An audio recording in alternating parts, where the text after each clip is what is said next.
அந்த அறிவிப்பால் அன்ப தருவாளே சின்ன அறிவிப்பும் இன்றி சுடுவாளே நீயும் தும்மிடி தும்மிடி ஆயுசு நூறாக என்னுயிர் உன்னோட பத்திர சொத்தாக என் பார்வை உன்னோடு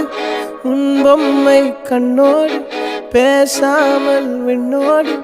நாம் மிதந்து போவோம் காதாரா அடியாளோ